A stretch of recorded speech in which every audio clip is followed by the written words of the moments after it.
Robin Singh ji, Delhi से। राधे। राधे राधे महाराज जी। गुरुदेव भगवान, आपको सुनने से पहले का जीवन व्यर्थ ही भोगों में, वासनाओं में गुजारा, लेकिन आपको सुनने के बाद पता चला कि मनुष्य के जीवन का उद्देश्य भगवत प्राप्ति है। अब लगता है कि मैंने अपने जीवन के 55 वर्ष ऐसे ही व्यर्थ गुजार दिए। पिछले 3 वर्षों में मेरी 2 बड़ी सर्जरी हुई महाराज जी, जिसके कारण मैं बहुत पीड़ा से गुजरा हूं और डिप्रेशन में आ गया हूं। उसकी दवाई खा रहा हूं बट उसको स्वीकार नहीं कर पा रहा, सर्जरी और पीड़ा की स्वीकृति नहीं, जिसके कारण मैं उसी में उलझा रहता हूं। डर और भय का सामना करना पड़ रहा है महाराज जी। ऐसे में भगवत प्राप्ति का मार्ग कैसे नहीं नहीं, बहुत गड़बड़ स्थिति स्वीकार किए हो, काहे को परेशान, डिप्रेशन में काहे चले जाओ। राधा राधा राधा, डिप्रेशन कोई महल है जिसमें आनंद से रहोगे? चिंता, शोक, भय, ये सब डिप्रेशन में काहे को व्यर्थ का चिंतन करते हो? राधा राधा राधा राधा राधा, जो होना था वो हो गया, जो होना होगा होगा। मंगलमय भगवान है, मेरा स्वरूप अविनाशी है, शरीर नाशवान है, चिंता क्या करनी, मस्त रहो। लेकिन मस्ती कोई लेना ही नहीं चाहता है। अब बैठे बैठे बैठे, अरे उस समय राधा राधा रटो, नाम जप करो, अभी ठीक हो जाओगे। डिप्रेशन की दवाई है भगवान का चिंतन करना। आप मान लो, हरि स्मृति सर्व विपद विमोक्षणम, भगवान की याद समस्त विपत्तियों से बचा लेती है। दवाइयां खाते रहोगे, कमजोर होते जाओगे। उनके साइड इफेक्ट भी हैं, ऐसा नहीं है। अब नींद की गोली का अभ्यास बन गया, बिना नींद की गोली खाए आपको नींद नहीं आएगी। जितनी दिन नींद आई उसके बाद फिर आपका वही डिप्रेशन चिंतन चलने लगा व्यर्थ का। तो ऐसे ठीक हो पाओगे क्या? चिंतन बदलो और स्वस्थ भोजन पाओ, टहलो फिरो और सत्संग सुनो, मन को एक रिलैक्स करो। मन को बार बार इतना चिंतन किए हुए हो कि वो डिप्रेशन में जा रहा है, चिंतन करो भगवान का। यार काहे को व्यर्थ चिंतन करते हो?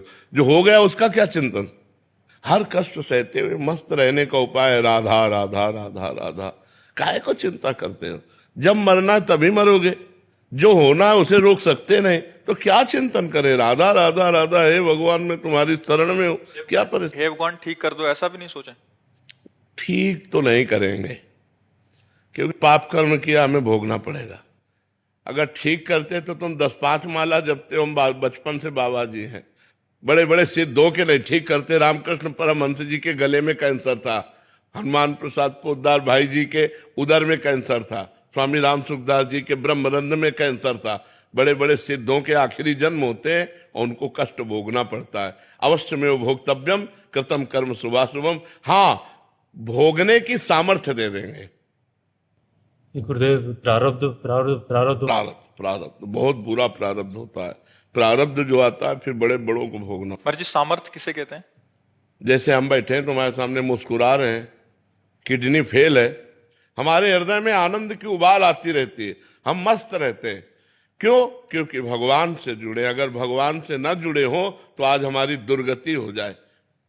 हमें न कोई डिप्रेशन है ना हमारा, कोई हमसे बात करो तो डिप्रेशन रहित हो जाओगे। तुम हमसे बात करो तो डिप्रेशन देखना, तुम ठीक हो जाओगे।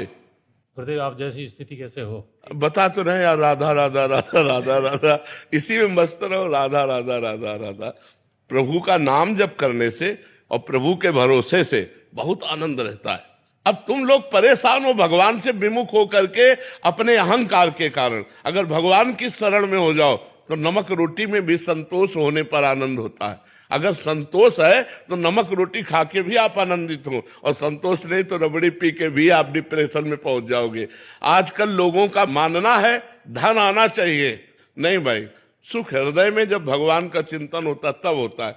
अब डिप्रेशन में मत रहना, अब नाम जप करना, उचित दवाई ले लो और नाम जप करते हो, धीरे धीरे ठीक हो जाओ। मृत्यु के भय से कैसे पार? नाम जप से। अभी राधा बोले शरीर छूटा, भगवान के पास पहुंच गए यार। बिल्कुल चिंता मत, खूब मस्त रहो। हम कहते हैं मनुष्य जीवन यार मस्ती के लिए मिला है, लेकिन लोग मस्ती समझते हैं क्लब में, मस्ती समझते हैं शराब में, मस्ती समझते हैं मुर्गा उर्गा में। अरे मस्ती भगवान में है यार। कैसे? हम ये आपको बताना चाहते हैं कि मांस में शक्ति नहीं है खाने से, ये गंदे आहार में शक्ति नहीं है। सात्विक आहार खाओ, भजन करो, आध्यात्मिक बनो, बलवान हो जाओगे। सच्ची कहते हैं। आप लोग जीना नहीं जानते हो, अगर जीना सीखो, 4 बजे तड़के उठो, भगवान का नाम स्मरण करो, जल पियो, शौच जाओ, स्नान करो, 2 किलोमीटर दौड़ो, 10-15 मिनट दंड बैठक मारो। अभी देखो शरीर चमकने लगे, अभी पवित्र भोजन पाओ। ये पिज्जा बर्गर खा करके चाउमीन पाउमीन खा करके थोड़ी कोई स्वस्थ होता है। आजकल की यही सब खा रहे हैं। नहीं, रोटी बनाने की आलस से है तो सैंडविच जो धर दिए उसमें, बस ऐसे ऐसे खान पान, बाजार का खान पान पसंद है, होटल का खान पान पसंद। अरे आधा किलो माठा, 100 ग्राम मक्खन और 4 रोटी, पाव देखो मैंने कैसे होते हो, कैसा शरीर आपका स्वस्थ होता है। अब ये चीजें तो है नहीं, हम तो ये चीजें गांव वाली हैं। गांव में स्वस्थ भोजन, चूल्हे की 4 रोटी, आधा किलो 1 किलो माठा पिए, तगड़े तंदुरुस्त घूम रहे। अब यहाँ सुबह बेड टी चाहिए, सुबह उठते, और सुबह कब होगा पता नहीं, 10 बजे की 11 बजे ये भी नहीं है।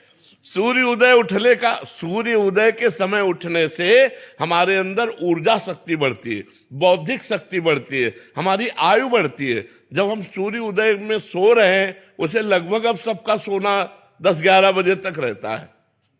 कोई ऐसे बिरले जो सत्संगी जन है, जो थोड़ा संयम में आ रहे हैं, वो भले 4 बजे उठते हो।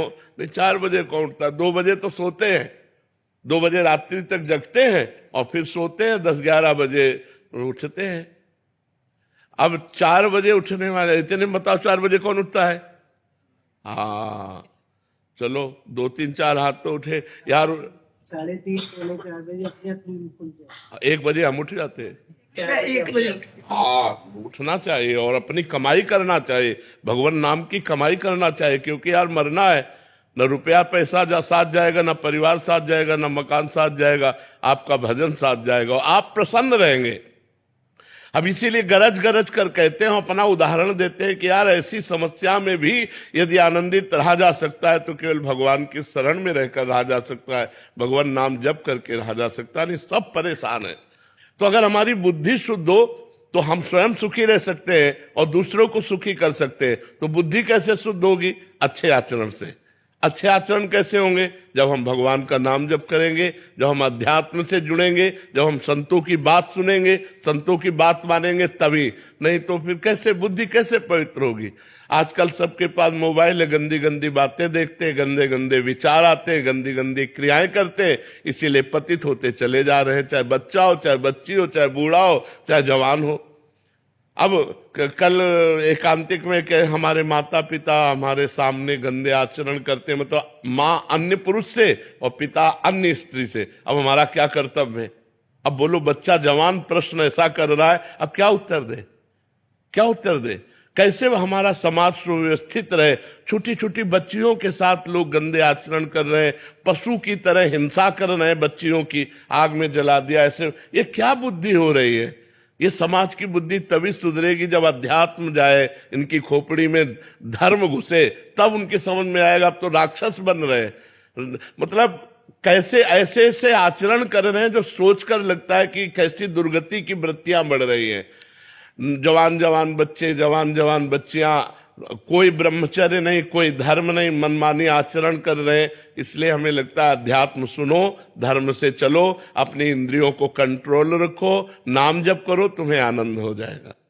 अंजू जी महाराष्ट्र से। महाराज जी, आपके चरणों में कोटि कोटि नमन। महाराज जी, क्या हम भक्ति मार्ग और ज्ञान मार्ग दोनों पर एक साथ चल सकते हैं? क्योंकि इस जीव को दोनों ही रास्ते बहुत प्रिय हैं। महाराज जी, रास्ता थोड़ा तो चल सकते हैं, आगे नहीं चल सकते, क्योंकि ज्ञान में अहम ब्रह्मास्मि है और भक्ति में दासोहम है। तो दोनों को कैसे हो सकता है? मैं स्वयं ब्रह्म हूं और मैं भगवान का दास हूं, तो दोनों मार्ग अलग अलग हैं। तो थोड़ी दूर तक तो चल सकते हैं। थोड़ी दूर का मतलब सिद्धांत तक चल सकते हैं। क्योंकि जैसे मन का निग्रह करना है, इंद्रियों का निग्रह करना है, चिंतन भगवान का करना है, लेकिन जब आगे हम बढ़ेंगे लक्ष्य की तरफ, तो दोनों का लक्ष्य अलग अलग हो जाता है। वो निराकार की तरफ जाता है, ये साकार की तरफ जाता है। वो अहम ब्रह्मास्मि आत्मस्वरूप की तरफ जाता है, ये भगवान से प्रेम करने की तरफ जाता है। भगवान का नाम रूप लीला गुणधाम, इसमें प्रेम करके रोना और उसमें समाधिस्थ होना, दोनों में अंतर है। अंतिम ज्ञान का लक्ष्य और भक्ति का लक्ष्य दोनों अलग अलग हैं। उसमें आत्मस्वरूप में स्थित होना है, इसमें आत्मस्वरूप भगवान में प्रेम करना है। भगवान में समा नहीं जाना है, भगवान में प्रेम करना है, उसमें भगवान में लीन होना है। जसवंत सिंह जी उत्तराखंड से। राधे राधे महाराज जी। महाराज जी, जब संसार के रिश्ते, मोह और जिम्मेदारियां हमें बांधती हैं, तब निष्काम भक्ति और ईश्वर से जुड़ाव कैसे बनाएं? नाम जप, जितना नाम जप करोगे उतना ही मन पवित्र होगा। पवित्र मन में मोह का प्रभाव नहीं होता, ज्ञान का प्रभाव होता है। अभी अपवित्र मन है तो राग द्वेष लड़ाई झगड़ा सारा प्रपंच है, और जब नाम जप से ये प्रपंच हट जाता है तो फिर आनंद में सबसे प्रेम का व्यवहार होता है, लेकिन मोह नहीं होता, फसाव नहीं होता। जैसे हम अपनी माँ से प्रेम करते हैं और उसमें भाव कि मेरे भगवान माँ के रूप में है, तो प्रेम और गाढ़ होगा, लेकिन वो बंधन कारक नहीं होगा, वो भगवत प्राप्ति करा देगा। तो ऐसे ही हम चराचर जगत से प्रेम करें, प्रेम में निषेध नहीं है, लेकिन सब में भगवत भावना हो। अभी भगवत भावना तो है नहीं, अभी तो अपने परिवार से ही मोह है, अपना जो 2-4 लोग 5 लोग हैं उसी में आसक्ति होती है, तो ये मोह है। इस मोह का त्याग भगवान के भजन से होगा। जितना आप नाम जप करेंगे उतने आपको ज्ञान प्राप्त होगा। ऋषिका शर्मा जी। सीताराम महाराज। महाराज जी राधे राधे।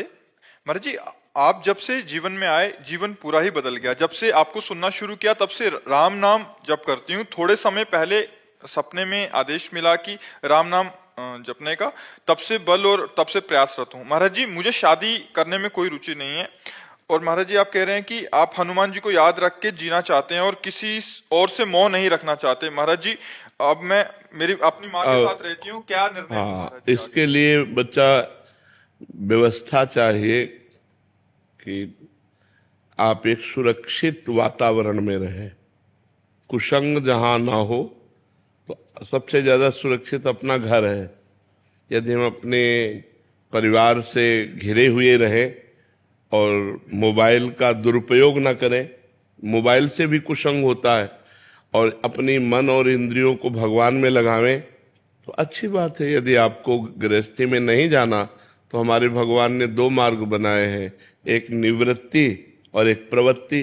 प्रवृत्ति में गृहस्थी मार्ग से जाकर भगवान की प्राप्ति करना है, और निवृत्ति में विरक्त होकर भगवान की प्राप्ति करना है। मानो कि आप ये गृहस्थी के वस्त्र त्याग दिए, सन्यास के वस्त्र ले लिए। विरक्ति का तात्पर्य अंदर से अनासक्त होकर भगवान के भजन में रत रहना। तो आप अपने मम्मी पापा परिवार के बीच में रहिए और खूब भजन कीजिए, मत कीजिए ब्याह, बहुत अच्छी बात है। कोई गंदा व्यवहार ना होना चाहिए, तभी जीवन निर्वाह हो पाएगा, नहीं तो फिर विचलित हो जाओगे।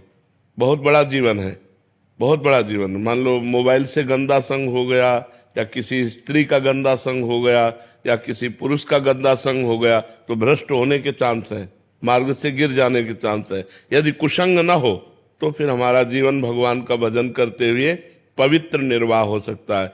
अब ब्याह भी नहीं किया और चरित्र भी सही नहीं, तो फिर तो बहुत कूड़ा जीवन हो जाएगा। इसलिए ब्रह्मचर्य से रहना है तो फिर पूरा ब्रह्मचर्य से रहना है। खान पान संयम नियम अपने को एक सन्यासी स्वरूप में अंदर से चिंतन करना है, और सांसारिक श्रृंगार नहीं करना। वो उचित वस्त्र, सात्विक वेशभूषा, श्रृंगार रहित जीवन, और खूब भजन करो तो निर्वाह हो जाएगा, और इसी जन्म में भगवान की प्राप्ति हो जाए, अच्छी बात है। कार्तिकेय दीक्षित जी, यूएस। राधे राधे, जय श्री राम। राधे राधे महाराज जी। महाराज जी, नर का नारायण से मिलन कब होता है? उसका आत्मसमर्पण प्रथम और अंतिम लक्ष्य क्या है? क्या संकेत हैं कि हम सही जगह पे पहुंच चुके हैं? महाराज देखो, प्रथम संकेत तो हमें मनुष्य शरीर मिला, ये भगवान की विशिष्ट कृपा है। दुर्लभो मानुषो देहो देही नाम क्षणभंगुरः तत्रापि दुर्लभम मन्येत वैकुंठ प्रिय दर्शनम। महाराज निमि जी कह रहे हैं कि सबसे दुर्लभ बात है मनुष्य का शरीर मिलना, पर है क्षणभंगुर, कभी भी नष्ट हो सकता है। इस क्षणभंगुर शरीर में भगवान के प्रेमी महात्माओं का मिलना, ये अत्यंत दुर्लभ है। तत्रापि दुर्लभम मन्येत वैकुंठ प्रिय दर्शनम। जो जिसको देखकर भगवान प्रसन्न होते हैं, ऐसे संत का मिलना बड़ा दुर्लभ है। यदि संत मिल गए तो प्रथम प्रारंभ शुरू हो गया हमारे अध्यात्म का। प्रथम भगति संतन कर संगा। जब द्रवहि दीन दयालु राघो तो साधु संगति पाइए। जब हम भगवान के प्रेमी संतों का संग पा जाते हैं तो वहीं से हमारा आत्म विस्मरण जो हुआ था वो आत्म स्मरण प्रारंभ हो जाता है। वहीं से हमारा भगवान से अपनापन प्रारंभ हो जाता है। वहीं से हमारे विकार छूटने लगते हैं। वहीं से हमारे देह भाव में कुल्हाड़ चलने लगती है, विवेक की कुल्हाड़ देह भाव में चलने लगती है। और जैसे जैसे हमारा देह भाव छूटा, सांसारिक चिंतन छूटा और भगवान का निरंतर चिंतन और भगवद अर्पित आचरण, तदर्पिता अखिलाचारिता तद्स्मरणेन परम व्याकुलते थे। समस्त आचरण भगवान को समर्पित और भगवान का एक क्षण के लिए भी विस्मरण असह्य हो जाए तो समझ लेना चाहिए हमारा जीवन भगवत मार्ग में अग्रसर हो रहा है। और जब भगवान के सिवा न बाहर कोई दिखे न अंदर कोई दिखे तो समझे अब हमारा काम हो गया। जब बाहर भी जड़ चैतन्य में वासुदेवा सर्वमिति समहात्मा सुदुर्लभा, सर्वत्र भगवान वासुदेव विराजमान है। वासना वासुदेवस्य वासितम भुवनत्रयम् सर्वभूत निवासोस्मि वासुदेव नमोस्तुते। भगवान वासुदेव की ही इच्छा से ये समस्त जगत का वास हुआ और इस जगत में जो बसा वो भी वासुदेव ही है। वासुदेव के सिवा कोई नहीं है। ऐसे मैं वासुदेव को नमस्कार करता हूँ। जब बाहर वासुदेव और भीतर वासुदेव दोनों जगह एक ही भगवान नजर आने लगे समझ लेना चाहिए अब हमारा अंतिम जन्म है। अगर जन्म भी होगा तो भगवत पार्षद के रूप में होगा, कर्म बंधन के रूप में नहीं। चारू जी दिल्ली से। राधे राधे महाराज जी। महाराज जी, जब तक गुरु का साक्षात्कार न हो तब तक हम अपने नाम जप किस प्रकार और क्या करें? जो भगवान का नाम प्रिय हो खूब नाम जप करो। नाम ही गुरु है। आप राम राम जप रहे हो, राम नाम ही गुरु है। वो आपको गुरु से मिला देगा, भगवान से मिला देगा, आपके अंदर ज्ञान पैदा कर देगा, सब कुछ हो जाएगा। नाम पकड़ लो, हम खुली बात कहते हैं, नाम पकड़ लो, तुम्हारा परम मंगल हो जाएगा। हमारे खुद 3 माया के बंधन है, कंचन कामिनी कीर्ति। हमारे अंदर कंचन का लोभ है या कामिनी का लोभ है या मान प्रतिष्ठा का लोभ है तो हमारा ज्ञान किस काम का रहा? तो हम ये कहते हैं नाम जप करो। नाम जप से ही जो ज्ञान प्रकट होगा वो माया का नाश करेगा। पढ़े लिखे ज्ञान से माया का नाश नहीं होता। माया का नाश होता है भजन करने से। वारि मथे घृत होए बरु सिकता ते बरु तेल, बिनु हरि भजन भवतरी या सिद्धांत पेल। पानी मथने से भले घी निकल आवे असंभव, बालू पेरने से भले तेल निकल आवे असंभव। ये असंभव संभव भले हो जाए लेकिन बिना भगवान का भजन किए कोई संसार से नहीं तर सकता। इसलिए पहले आचरण सुधारो। भजन करना है तो भोजन सुधारो, संग सुधारो, देखना सुनना बोलना कंट्रोल में करो। देखना कंट्रोल में करो, बोलना कंट्रोल में करो। पवित्र बोलो, मृदु बोलो, सत्य बोलो, अच्छी बातें सुनो, अच्छे भाव से देखो तो आपका भजन बनने लगेगा।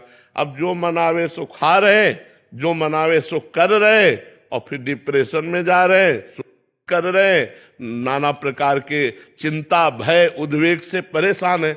हम कह रहे नाम जप के देखो, अगर आपका सब ठीक ना हो जाए तो बताना, क्योंकि हम लोग पूरा जीवन यही करते आए हैं। भगवान के भरोसे हो के भगवान का नाम जप करके ही तो इस माया पर विजय प्राप्त की जा सकती। कोई खिलवाड़ नहीं है। एक दिन भी आप असंग नहीं रह सकते। कुछ ना कुछ चाहिए, कोई ना कोई चाहिए, चाहे नशा, चाहे कोई शरीर, चाहे कोई भोग। एक दिन भी असंग नहीं रह सकते। और पूरे जीवन महात्मा असंग रहता है। ना कोई नशा, ना कोई व्यभिचार, ना किसी से संपर्क, ना कोई दोस्त, ना कोई मित्र, ना कोई फ्रेंड। तो क्या क्यों? उस सच्चिदानंद भगवान के नाम के ही बल से। नहीं, ऐसे खिलवाड़ नहीं है। ये बाबागिरी या भगवत भजन या अध्यात्म ये खेल तमाशा नहीं। आपका अगर चरित्र खराब है तो चाहे जितना माला घुमाओ, ये भी बात ध्यान रखना, कोई फर्क नहीं पड़ेगा। जैसे घड़े में पानी भरा और छेद है, वो कभी भरने वाला घड़ा नहीं। छेद बंद कर दो और एक एक बूंद डालो, एक एक बूंद, घड़ा भर जाएगा। थोड़ा भजन है लेकिन चरित्र बढ़िया है, भोजन बढ़िया है, आपका व्यवहार बढ़िया है, भगवान प्रसन्न हो जाएंगे। केवल माला घूम रहा है, बेईमानी और गंदे आचरण और ये सब कुछ नहीं होने वाला इससे। ये बात समझ लो।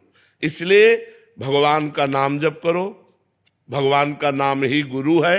वो आपको संत से मिला देगा, वो आपको भगवान से मिला देगा, वो आपके अंदर ज्ञान प्रकट कर देगा। पर नाम जप करते रहो, नाम जप से। आज कलयुग में दूसरा साधन सफल नहीं है, पक्की बात समझो। कृतयुगम ध्यायते विष्णुम त्रेतायाम यजते मखई द्वापरे परिचर्यायाम कलौ तद्धर कीर्तनात्।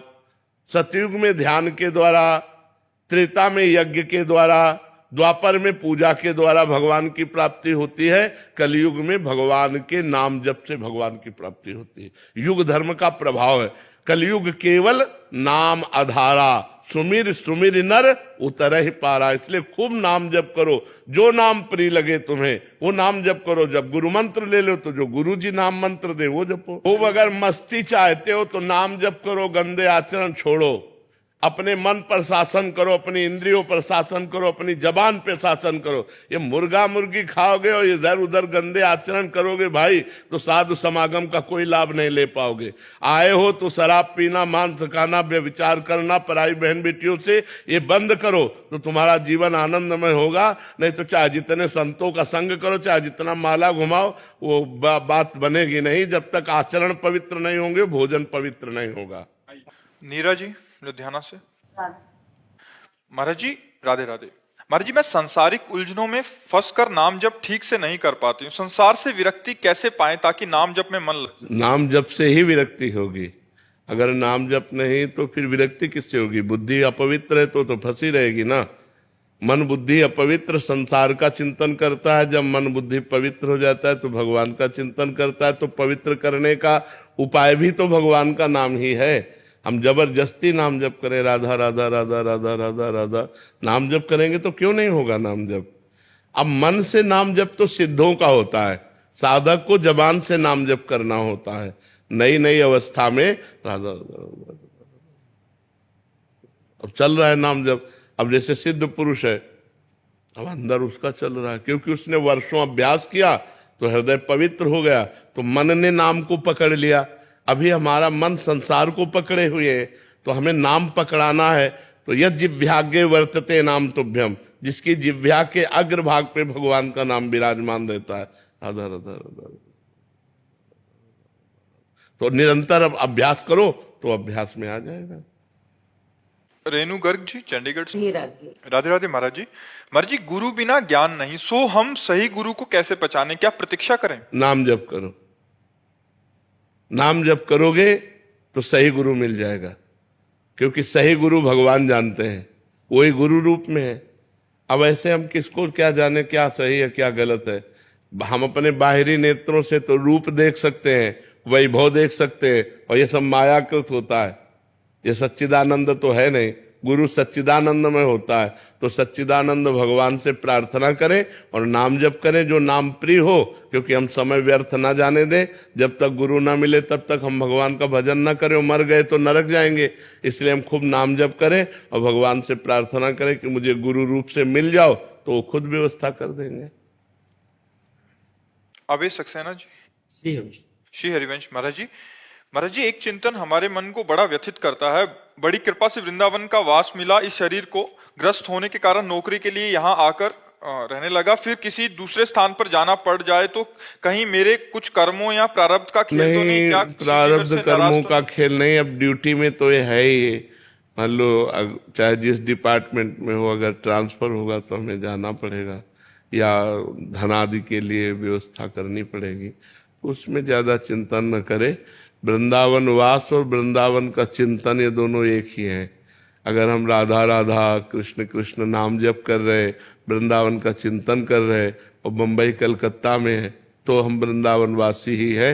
और वृंदावन में रह रहे और भगवान का चिंतन न हो, संसार का चिंतन हो, धन का चिंतन हो, तो हमें लगता है हम वृंदावन का सही वास नहीं ले पा रहे हैं।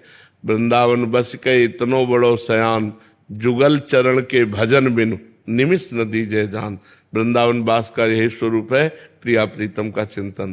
तो जहां भी रहो राधा राधा जपो, वृंदावन का चिंतन करो। अंशुल गुप्ता जी मथुरा से। अरे अरे राधे राधे गुरुदेव। गुरुदेव भगवान, मैंने आपको अपना गुरुदेव मान लिया है। आपके आदेशानुसार मैं मैं कुछ प्रभु कृपा से नाम जप की भी कोशिश कर रहा हूँ, मेरे दिमाग में मन में हर समय आपका चिंतन रहता है गुरुदेव भगवान, मैं आपके मस्तक पर राधा नाम लिखने का प्रयास करता हूँ, क्या ये सही है महाराज? हाँ ठीक है। मुझसे ध्यान देखो, ध्यान मूलम गुरु मूर्ति, पूजा मूलम गुरु पदम, मंत्र मूलम गुरु वाक्यम, मोक्ष मूलम गुरु कृपा। हमारी मान्यता से ही हमको भगवत प्राप्ति होती है। जब हम किसी पत्थर में भगवान मान लेते हैं तो हमें भगवान से प्रेम होने लगता है। जब हम किसी काठ में, किसी छवि में, कागज में बने हुए को भगवान मान, तो अगर हम किसी संत को गुरु मान लें, भगवान मान लें और उनका निरंतर ध्यान होने लगे तो बहुत जल्दी भगवत प्राप्ति हो जाए, क्योंकि भगवत प्राप्ति के लिए रास्ता ही भगवान ने बनाया है। संत गुरुदेव के रूप में उनका चिंतन करें, उनकी बात माने, उन्हीं के विषय में सोचें, तो संसार का असत चिंतन छूटेगा तो हमें भगवत प्राप्ति निश्चित हो जाएगी। आप खूब नाम जैसे लिखते हैं ऐसे लिख लिख कर ध्यान कीजिए, आपको खुद लाभ मिलेगा, आपको खुद अनुभव में आएगा कि हृदय, देखो लाभ का मतलब रुपया पैसा से नहीं होता, लाभ का मतलब हृदय की शांति, ज्ञान और क्षमता सहने की, कष्ट सहने की क्षमता और हृदय की शांति और ज्ञान, ये लाभ है अध्यात्म का। ये लौकिक लाभ तो पुण्य बल से मिल ही जाएगा, पुण्य बल से मिल ही जाएगा। इतना बड़ा पुण्य हो रहा है, नाम जप कर रहे हैं, भगवान का चिंतन कर रहे हैं, ये तो मिल ही जाएगा ब्याज में। मूल है ज्ञान प्राप्त होना, मूल है भगवान की प्राप्ति होना, मूल है भगवान से प्रेम होना। महाराज जी, मेरे बचपन में मैंने गुरु दीक्षा ली थी महाराज जी, अब समझ आई है तो मुझे गुरु के प्रति श्रद्धा वैसी नहीं है, ना ही हमारे गुरु जी को हमारे प्रति स्नेह प्रतीत होता है। महाराज जी, मुझसे त्रुटि तो नहीं हो रही? गुरु जी हैं अभी वर्तमान में, वैसे गुरु चरणों में प्रीति करना ही ठीक है। जो गुरु जी ने नाम दे दिया वही नाम जप करो। सत्संग कहीं भी किन्हीं भी संत का सुन सकती हो, सत्संग तो सब संतों की वाणी भगवत स्वरूप होती है, लेकिन गुरुदेव तो गुरुदेव है। वो हमें प्यार ना करें लेकिन हम उनका सम्मान और प्यार जरूर करेंगे। हम अपने भाव में उन्हीं को परब्रह्म स्वरूप मानकर आराधना करेंगे। वो हमारी उपेक्षा कर दे तो कोई बात नहीं, वो स्वामी है, लेकिन हम उपेक्षा नहीं कर सकते क्योंकि हम सेवक हैं। ऐसी भावना रखनी चाहिए।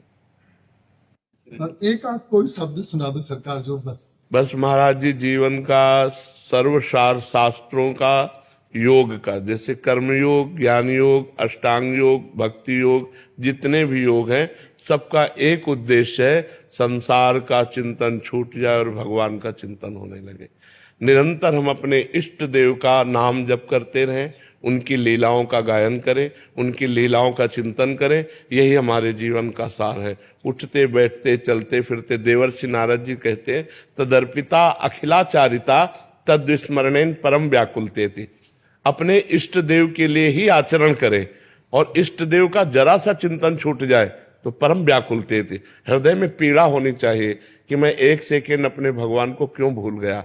जो त्रिभुवन की राजलक्ष्मी देने पर भी अपने प्रभु को आधे पल के लिए नहीं विस्मरण करता, वो महाभागवत है। हमें हर समय अपने इष्ट देव का लीला गायन, इष्ट देव का लीला श्रवण और निरंतर नाम जप करना चाहिए। इसी से हमारे जीवन में दिव्यता आ जाएगी, भगवान की प्राप्ति हो जाएगी।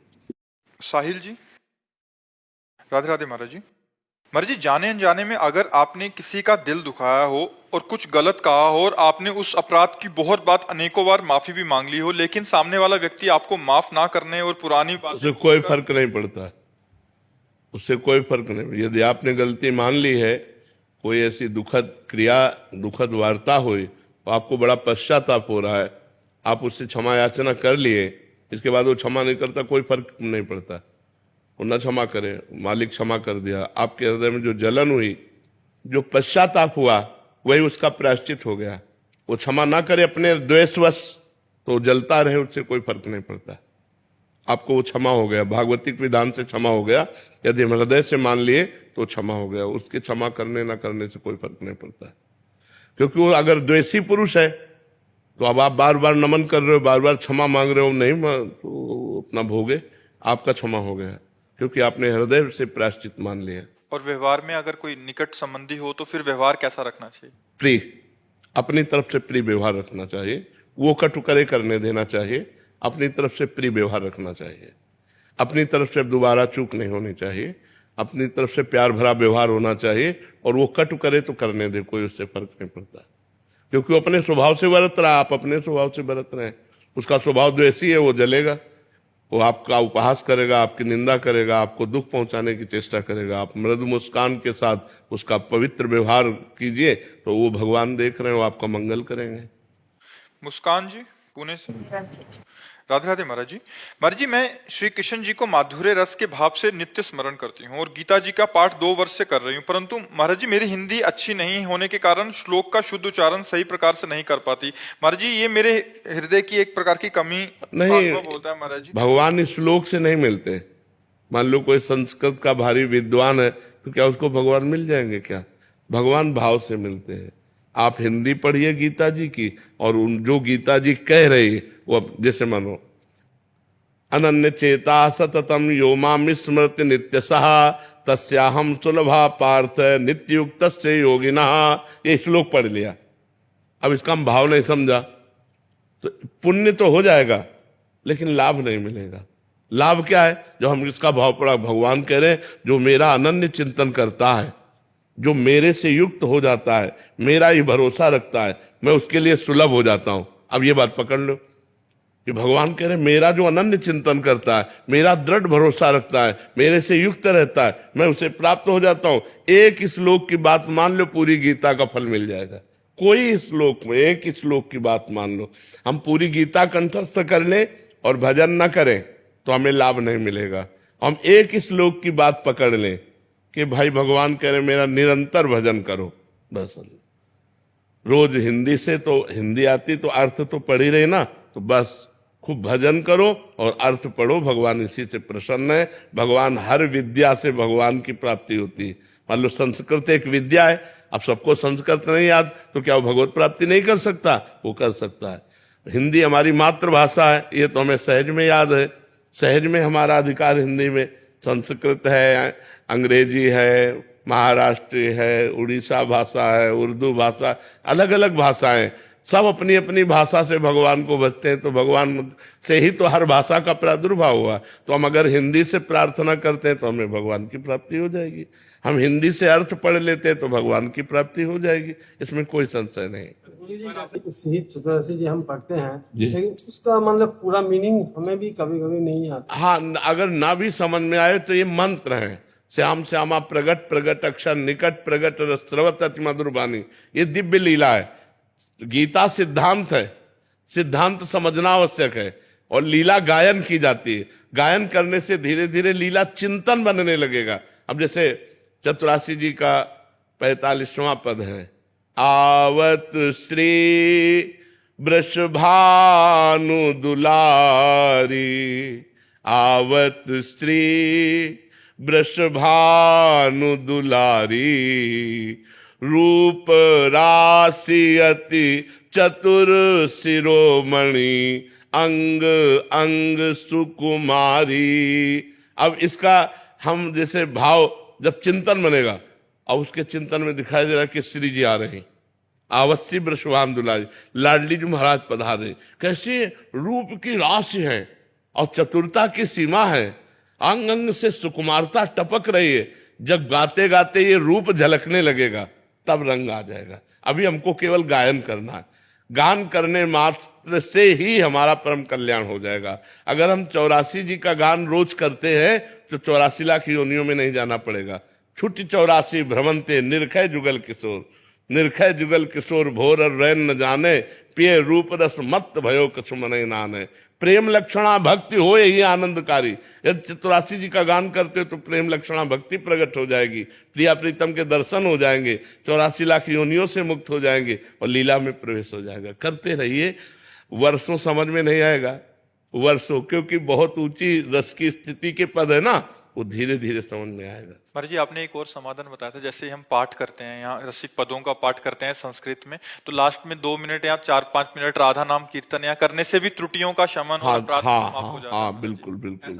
यद अक्षरम पदम भ्रष्टम मात्राहीनम च यद भवेत, यदि अक्षर में मात्रा में पद में जो त्रुटि हो गई, नाम संकीर्तन करते ही उसकी पूर्ति हो जाती है। तो हम हर पाठ के बाद 2-4 बार तो नाम संकीर्तन करें हैं, जय जय राधा वल्लभ श्री हरिवंशी वृंदावन श्री वंचन। प्रबोध जी। राधे राधे। राधे राधे महाराज जी। महाराज जी क्या आज कलयुग में भगवत प्राप्ति हो सकती है? और क्यों? भगवान है तो प्राप्त क्यों नहीं हो सकते? कोई भी युग हो, भगवान है। हम लोग ऐसे बैठे हैं क्या? पूरा जीवन ऐसे व्यतीत हो गया क्या? मजाक में जीवन व्यतीत होता है क्या? मजाक से काम क्रोधों को जीता जा सकता है क्या? हृदय में आनंद ना हो तो विषयों पर विजय ऐसे प्राप्त की जा सकती है? माँ बाप पत्नी पुत्र परिवार, इसी में तो पूरा जीवन पछड़े में जो फंसाए हुए हैं, और पूरा जीवन अकेले व्यतीत, क्या ऐसे हो गया? ऐसे हो जाएगा? पर वो नेत्र चाहिए, वो भाव चाहिए, वो विरह चाहिए, वो जलन चाहिए, वो भूख चाहिए, जिसमें भगवान मिले। तो भगवान ऐसे मिलते हैं जैसे तुम और हम। ये केवल कहने सुनने की बातें नहीं है, जाने मोरी छाती। अब ये सब वो थोड़ी कोई अपने अरबों के बैलेंस को बता देता है क्या कि मैं अरबपति हूं?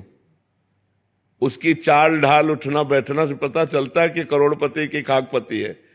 अपने आप अगर तुम्हारी दृष्टि है तो पहचान सकते हो। भगवान जब है तो मिल क्यों नहीं सकते? ऐसा कहीं लिखा है कि कलयुग में नहीं भगवान मिलेंगे? किसी भी ग्रंथ में, किसी भी पंथ में, किसी भी शास्त्र में ऐसा लिखा है कि कलयुग में हर युगों से जल्दी मिलेंगे। हमारी आयु 100 वर्ष और 10-10 हजार वर्ष से एक एक पैर के अंगूठे के बल खड़े होकर जब भजन करते थे तब भगवान के दर्शन होते थे। हमारी तो आयु ही 100 वर्ष है, और वहां तो 10-10 हजार वर्ष तक तपस्या करते थे, तो हम तो बहुत जल्दी भगवान को प्राप्त कर लेते। जो 10,000 वर्ष तपस्या करने का फल मिलता था, कलयुग में 24 घंटे नाम कीर्तन करने से मिल जाएगा। इतनी कलयुग की में, कलयुग समयुग आन नहीं, विश्वास करो, कलयुग समयुग आन नहीं, जो नर कर विश्वास, गाय राम गुण गण विमल, भव बिन तरई प्रयास। कलयुग के समान कोई युग नहीं, न सतयुग, न त्रेता, न द्वापर। क्योंकि कलयुग में कम समय में, कम भजन में भगवान की प्राप्ति हो जाती है। जहां 10,000 वर्ष हाथ उठाकर वायु पीकर तपस्या, वहां रोटी दाल खाकर रात दिन नाम जप करो, भगवान की प्राप्ति हो जाएगी।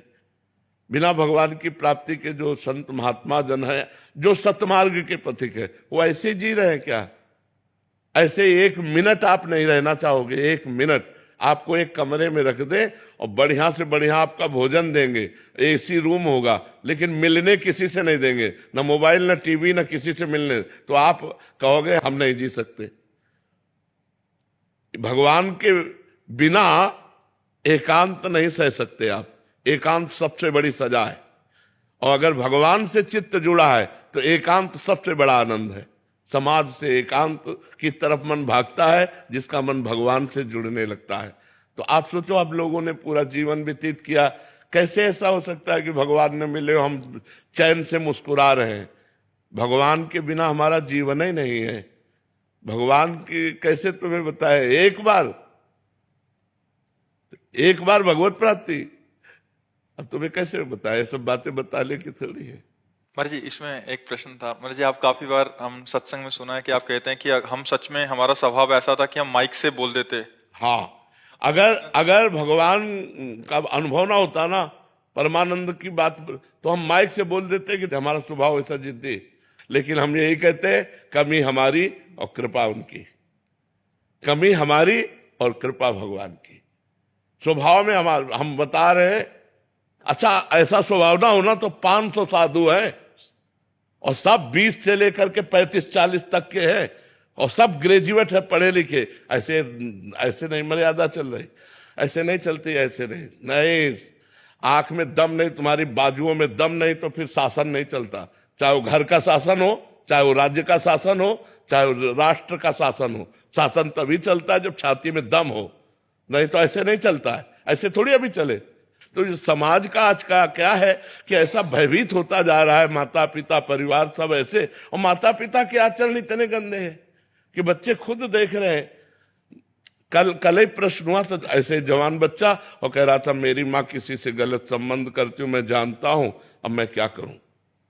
अब बोलो, वो माता पिता के लिए जब ऐसा देख रहा है आचरण, तो बच्चे कैसे गंदे होंगे। हम खुद अपने मन पर शासन नहीं कर सकते, हम खुद अपनी इंद्रियों पर शासन नहीं कर सकते, माता पिता बच्चों पर शासन नहीं कर सकते। समाज में शासन व्यवस्था भंग होती चली जा रही, उसी के कारण ये सब दुर्दशाएं फैल